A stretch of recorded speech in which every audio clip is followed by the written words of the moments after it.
Une fillette de 9 ans était en larmes après avoir subi les moqueries de ses camarades de classe, parce qu'elle a été adoptée. Lorsque sa mère adoptive l'a apprise, elle a décidé de contacter la mère biologique de la fillette. Ne vous inquiétez pas, monsieur et madame Jones. Nous ferons en sorte que Cathy ne se sente pas exclue. Vous pouvez vous rassurer, a déclaré madame Smith, l'enseignante de la classe de Cathy, pour rassurer ses parents, pour Sarah et Mike. Sarah et Mike avaient déménagé de la banlieue anglaise à Denver, dans le Colorado, après que Mike a été muté à la succursale de sa société dans la ville. Comme Cathy avait peur d'aller en classe seule, ils avaient décidé d'accompagner leur petite fille à l'école. Cathy tenait nerveusement les mains de Sarah et Mike, craignant que ce qui s'est passé à son ancienne école ne se répète et que ses camarades de classe ne la jugent à nouveau. Cathy était en contraste frappant avec ses parents blancs, avec sa peau foncée et ses cheveux bruns bouclés. Ayant grandi en banlieue, la petite fille savait qu'elle était différente de ses parents, mais elle ne se considérait pas comme adoptée jusqu'à ce que d'autres élèves de son école le lui fassent remarquer et se moquent d'elle à cause de cela. Malheureusement pour Cathy, elle avait peur que l'histoire se répète, et si est précisément ce qui s'est passé. S'il vous plaît, joignez-vous à moi pour accueillir Cathy Jones. Si est une nouvelle élève, et elle va se joindre à vous aujourd'hui, a dit madame Smith lorsque Cathy est entrée dans la classe. Cathy essayait de sourire à tout le monde, mais elle pouvait sentir le jugement à travers les yeux étranges qui passaient de son visage à ses orteils, puis à ses parents, et enfin à leurs camarades de classe, qui échangeaient des sourires peu sympathiques. Cathy, pourquoi ne pas t'asseoir et rejoindre tes camarades de classe ? Lui a suggéré madame Smith avec un sourire amical. La petite Cathy a regardé ses parents, effrayée à l'idée de les quitter, mais sa mère lui a souri et s'est agenouillée à côté d'elle, lui assurant que tout irait bien. Elle lui a donné la confiance nécessaire pour qu'il lâche leurs mains et prendre un siège. Cependant, alors qu'elle faisait quelques pas en avant et prenait place au deuxième rang, elle a entendu des chuchotements derrière elle, qui n'étaient rien d'autre que de l'agitation. Tu vois comme elle est différente de son père et de sa mère ? Je ne pense pas qu'ils soient ses vrais parents, a chuchoté Isabelle à son amie Anne. Évidemment, elle ne ressemble en rien à ses parents. Je suis sûr qu'ils l'ont adoptée, a ricané Anne. Mais est-ce que la petite brebis galeuse est au courant ? Les yeux de Cathy se sont mis à couler des larmes en entendant ses camarades de classe se moquer d'elle, mais elle n'a rien dit. Elle a caché ses larmes et a souri à sa maman et à son papa, qui lui ont fait un signe d'au revoir avant de quitter la classe. Mais un jour, ses camarades de classe ont dépassé les bornes. La pauvre Cathy venait juste de prendre sa place quand Isabelle, Anne et quelques autres de leurs amis se sont rassemblés autour d'elle et ont commencé à l'intimider. Alors quand est-ce que tu quittes cette école ? Ne me dis pas que tu vas rester ici, a crié Anne en attrapant le sac de Cathy et en le jetant dans un coin. Mais pourquoi ? Je n'ai rien fait de mal, a répondu la petite fille d'une voix tremblante, terrifiée par la façon dont tout le monde l'avait entourée. Parce que nous ne t'aimons pas et que nous ne voulons pas te voir ici. Je suis sûr que ta maman t'a quitté parce qu'elle ne t'aimait pas non plus, a ajouté Isabelle. Ma mère ne m'a pas quitté. Cathy a pris la parole en essuyant ses larmes. Ma mère m'aime beaucoup. Elle m'aime plus que tout. Isabelle a ri. Eh bien, ils ne sont même pas tes vrais parents. Ils ont dû t'adopter parce qu'ils avaient de la peine pour toi. Si est pour ça que tu es si différent d'eux. Ce n'est pas vrai. Mes parents m'aiment et... Avant que Cathy ait pu finir sa phrase, Isabelle a ouvert sa bouteille d'eau et l'a jetée au visage de Cathy. Anne, Isabelle et leurs autres amis ont éclaté de rire, laissant Cathy en larmes. Soudain, Isabelle a remarqué que Madame Smith était sur le point d'entrer dans leur classe. Elle a dit à Cathy de ne rien lui dire, mais la petite fille ne pouvait pas s'arrêter de pleurer après ce qui s'était passé à l'école et a couru vers Madame Smith, la suppliant d'appeler sa mère parce qu'elle voulait rentrer chez elle. Madame Smith a essayé de consoler Cathy, mais elle n'arrêtait pas de pleurer et n'arrêtait pas de demander à Sarah de venir la chercher à l'école. Madame Smith a fini par accepter et appela Sarah, qui s'est précipitée vers l'école et a trouvé Cathy assise dans la salle des professeurs dans un état misérable, des larmes coulant sur ses joues. « Chérie, qu'est-ce ce qui s'est passé ?» a-t-elle demandé, inquiète, serrant Cathy dans ses bras en la réconfortant. Mais la fille n'arrêtait pas de pleurer. « Est-ce qu'on peut rentrer à la maison, maman ? Je ne veux pas rester ici », a répondu Cathy en sanglotant et en s'essuyant le nez. « Bien sûr, chérie. Peux-tu aller à la voiture et attendre ?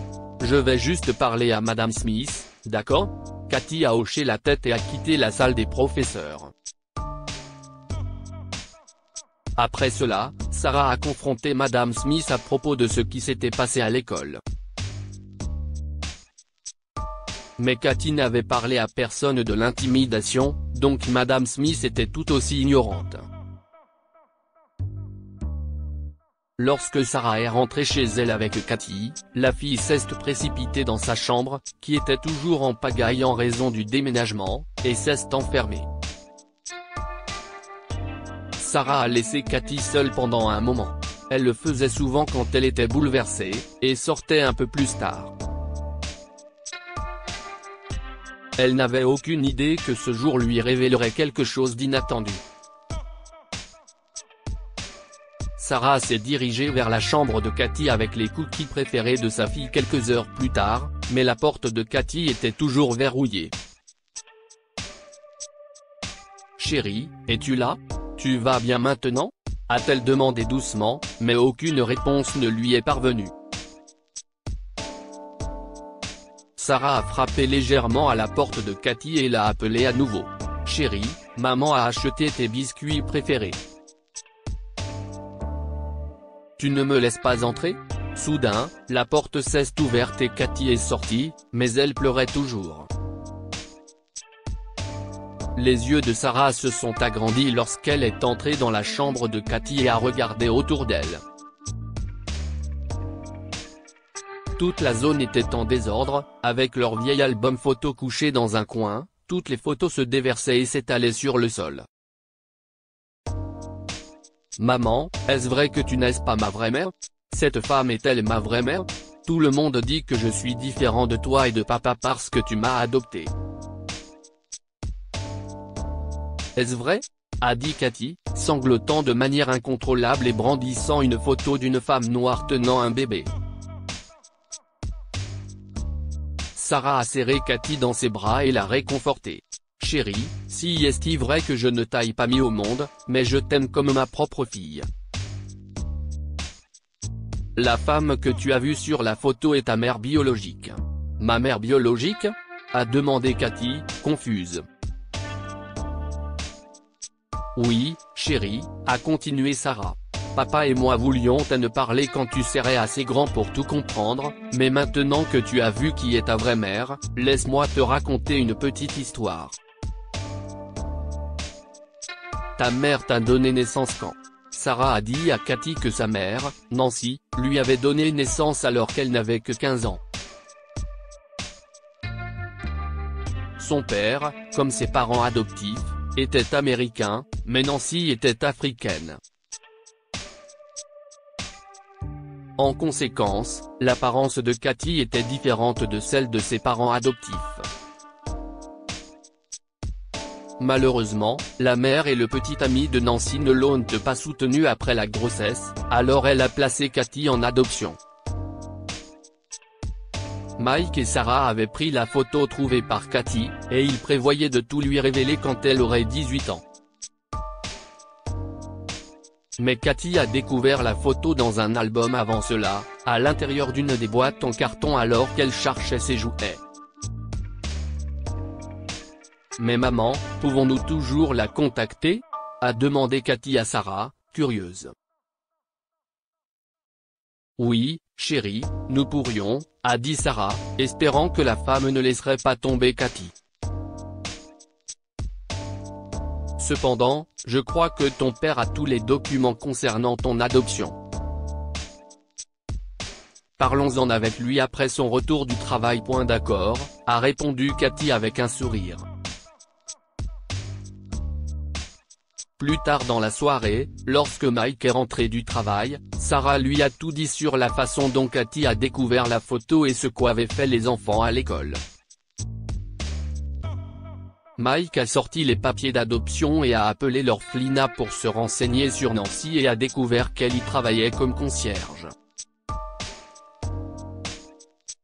Ils ont décidé de rendre visite à Nancy accompagnés de Cathy le week-end suivant, et quand ils l'ont fait, Nancy était aux anges. Oh, je n'aurais jamais pensé te revoir, chérie. J'avais peur de contacter tes parents adoptifs. Elle a serré Cathy dans ses bras et a pleuré. Cathy lui a rendu son étreinte puis s'est tournée vers Sarah. Maman, pouvons-nous tous rester ensemble s'il vous plaît ? Je veux rester avec vous deux. Bien sûr que nous pouvons, chérie, a dit Sarah avec un sourire. Elle est ta mère, après tout. Plus tard dans la journée, Sarah et Mike sont retournés à Denver avec Nancy, et lundi, ils sont allés à l'école de Cathy et ont tout raconté à Madame Smith sur la façon dont Anne, Isabelle et certains amis de Cathy l'avaient intimidée. Les enfants ont été suspendus de l'école pendant un certain temps après avoir reconnu leur faute, tandis que Cathy se tenait fièrement devant eux, tenant les deux mains de ses mères. Je suis tellement contente que mes parents adoptifs m'aient choisi. J'ai deux mères merveilleuses et un père aimant. Mais regarde la tienne. Ils n'ont même pas d'autre choix que de tolérer des enfants comme toi. J'ai vraiment pitié de toi, a-t-elle déclaré avant de sortir avec ses parents. Que pouvons-nous apprendre de cette histoire ?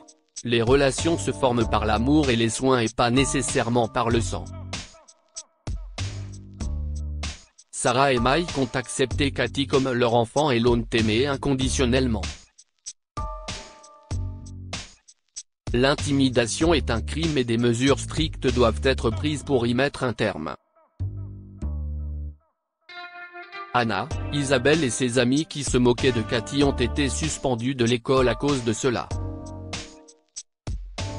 Lire aussi, en rémission de 2 cancers, Claudette Dion révèle l'état de santé de sa sœur Guylaine. Cette histoire est inspirée par l'histoire d'un de nos lecteurs et écrite par un rédacteur professionnel. Toute ressemblance avec de véritables noms ou lieux est une pure coïncidence. Toutes les images sont utilisées uniquement à des fins d'illustration. Partagez votre histoire avec nous. Elle changera peut-être la vie de quelqu'un. Si vous souhaitez partager votre histoire, envoyez-nous un mail à info@amomama. Abonnez-vous à Amomama sur Google News pour lire des contenus aussi intéressants.